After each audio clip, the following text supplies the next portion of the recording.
Udah pasti baju oranye nggak, Mbak? 1.000.000%.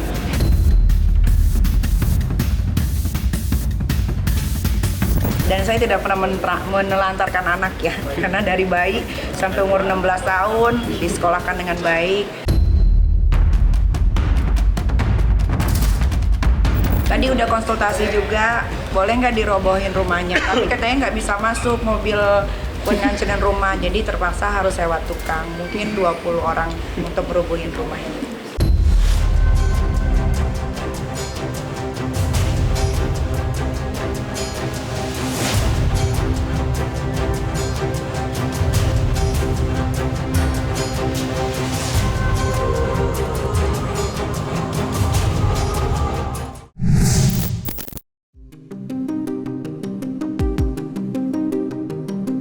Proses pemeriksaan dalam kasus yang melibatkan Putri Nikita Mirzani, Laura Mezani, kembali berlanjut di Polres Jakarta Selatan siang kemarin.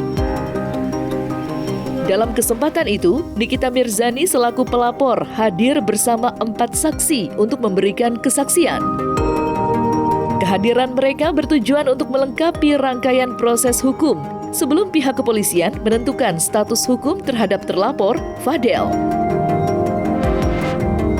Setelah menjalani sesi pemeriksaan yang cukup panjang, Nikita Mirzani tampak percaya diri. Ia mengungkapkan keyakinannya yang kuat, bahkan berani menyebutkan angka 1.000.000% bahwa Fadel akan segera ditetapkan sebagai tersangka. Keyakinan tersebut tampaknya didasari oleh bukti-bukti yang telah diajukan serta kesaksian dari saksi-saksi yang mendukung posisinya. Lantas seperti apa ungkapan Nikita Mirzani setelah serangkaian proses laporannya hampir rampung? Dan seperti apa pula pernyataan Edwin Mawardi selaku kakak dari Nikita Mirzani yang kemarin ikut serta diperiksa sebagai saksi?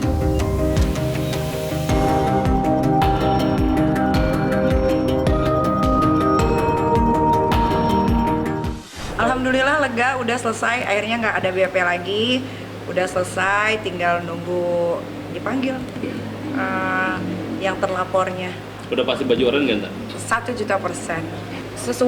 Semua sesuai on the track, tidak terlalu lama, tidak terlalu cepat. Memang tadi juga ngobrol di atas, polisi berhati-hati dalam menangani kasus ini, karena kasus ini bukan kasus yang biasa ya Bang ya. Ini kasus anak di bawah umur, jadi semuanya harus detail. Rumah sakit, orang-orang yang membantu, segala macam itu harus ditanya. Dan alhamdulillah semuanya sudah rampung, tinggal saksi-saksi yang kemarin jadi saksi klarifikasi, sekarang di BAP ulang, itu aja. Enggak sih, enggak lancar, karena kan semua udah diketahui kan. Tinggal ditanya, dijawab, gitu-gitu aja. Jadi tadi di atas itu saya dijadikan saksi, diperiksa sebagai saksi, kemudian ada sekitar 15-an pertanyaan lah yang diajukan ke saya, dan alhamdulillah bisa saya bantu beri keterangan sesuai dengan pengetahuan dan apa yang saya ketahui. Itu saya akan diinformasikan lebih lanjut, saya akan upayakan untuk bisa bantu menemani. Jadi supaya Laura juga lebih tenang, insya Allah saya akan bantu menemani. Untuk NM sudah memberikan keterangan. Itu pertanyaan yang dijawab oleh NM. Saksi yang hari ini ya dijadwalkan ada 5 orang ya. Jadi semua sudah dimintain keterangan. Ya yang jelas ya kita bertanya bahwa apa yang terjadi ya, kemudian kapan, di mana ya, itu yang pasti yang seputar yang kita tanyakan di kasus yang dilaporkan oleh NM.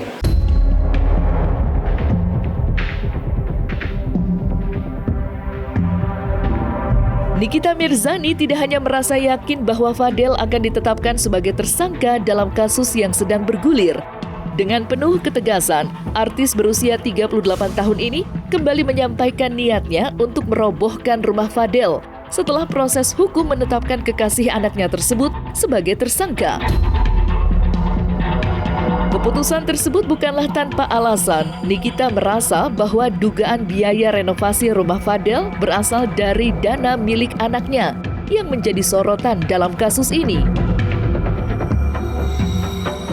Baginya, tindakan tersebut bukan hanya bentuk protes, tetapi juga pernyataan bahwa ia tidak akan tinggal diam terhadap dugaan ketidakadilan. Nikita juga menyampaikan pesan tegas kepada kekasih dari putrinya itu. Ia mengingatkan agar Fadel segera mempersiapkan diri dengan matang sebelum menghadapi berbagai pemanggilan untuk pemeriksaan yang akan datang.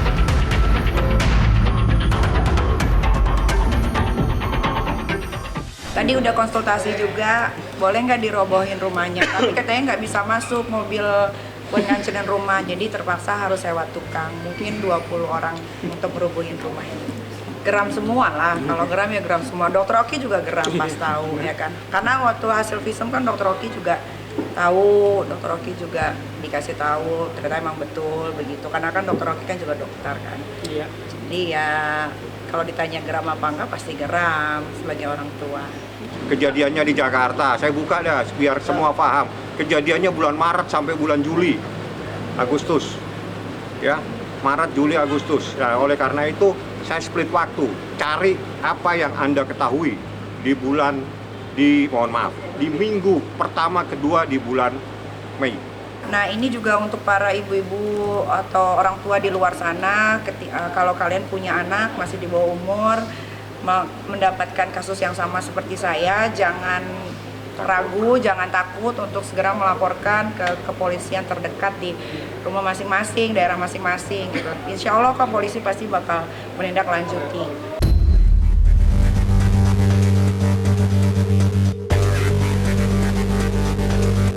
Dalam konteks permasalahan yang tengah melanda, nama Nikita Mirzani memang kerap menjadi sasaran kritik dari sebagian warganet.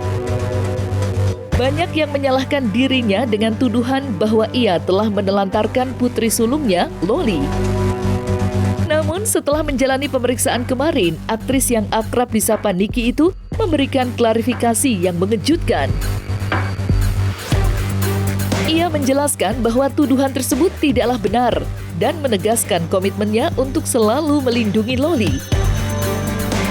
Nikita mengungkapkan betapa besar rasa cintanya kepada putrinya.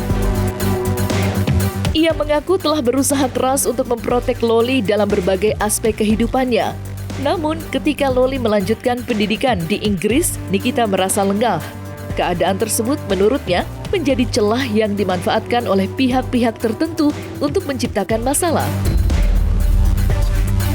Dengan tegas ia menyatakan bahwa kelengahan itu bukanlah bentuk penelantaran, melainkan sebuah momen yang tidak terduga dalam perjalanan hidup mereka. Dalam sebuah momen refleksi yang mendalam, Nikita bersumpah pada dirinya sendiri untuk menjaga Loli hingga akhir hayatnya. Ia bertekad untuk tidak membiarkan siapapun mengganggu kebahagiaan putrinya. Pernyataan itu bukan hanya sekedar kata-kata. Bagi Nikita, itu adalah janji yang mengikat hatinya. Ia berkomitmen untuk menjadi sosok yang kuat dan melindungi Loli dari segala macam ancaman, baik dari luar maupun dalam. Dan saya tidak pernah menelantarkan anak ya, karena dari bayi sampai umur 16 tahun disekolahkan dengan baik. Ya mungkin ada miss-nya di 1 tahun ke belakang ini gitu, karena dia kan jauh sekali di UK gitu. Saya nggak kenal keluarga Eda itu, jadi saya tidak mau menanggapi, karena biar bagaimanapun permasalahan ini dimulai itu dari manusia itu. Harusnya Laura bersekolah dengan baik di asrama, dia itu sekolah di Taunton. Taunton itu di UK adalah sekolah nomor 2 terbaik, dan itu bukan murah, sekolah itu mahal sekali. Hanya orang-orang yang berduit yang bisa masuk ke sekolah itu dan yang berotak pintar. Nah, gara-gara dia mendekati anak saya terus, Laura, akhirnya Laura jadinya terpancing, malah kabur dari asrama. Oh iya, dari dulu juga udah protek, cuman kan kalau udah lepas dari genggaman kan yang bisa apa. Tapi kan sekarang yang penting sudah diperbaiki, sudah insya Allah juga dalam waktu dekat mungkin bisa digenggam lagi sama saya. Jadi ya doain aja semoga masalah ini cepat selesai gitu, supaya nggak berlarut-larut juga. Kalau Laura sampai tua pun akan saya protek kalau saya masih berumur panjang. Mungkin ini adalah minggu-minggu terakhir ya, Fadel, kau menikmati tidur di atas kasur ya, di dalam rumah Puas-puaskanlah bersendau gurau dengan keluargamu.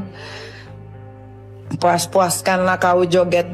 Teruntuk ya Pak Adel, kau terima ganjaranmu atas apa yang sudah kau lakukan ya. Ini adalah minggu terakhir.